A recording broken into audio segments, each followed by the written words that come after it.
Good morning, good morning, good morning. Today morning po ay nag-prepare po ako ng Caesar salad. Ito po ay ang baon ng aking mga estudyante.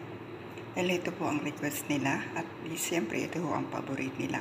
Sa Caesar salad po, imbes na chicken po ang ginamit ko, gumamit po tayo ng nuggets. Mas madali ho kaysa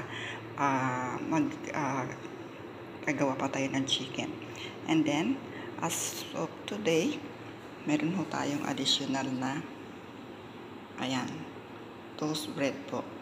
Inilagay po natin yan sa oven. And syempre po, hindi mawawala po sa atin ang dressing salad. Meron po tayo, ayan po yung white na yan, dressing salad po yan. And syempre, hindi po mawawala sa atin ang olive oil at salt. May black pepper po, kaso lang po yung black pepper pinailalim ko na po para hindi ho nila mapansin. Kasi pag napansin po nila na may black pepper ay hindi na ho nila kakanin.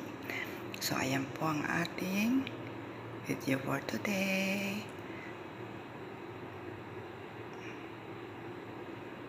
So thank you very much for watching and good morning.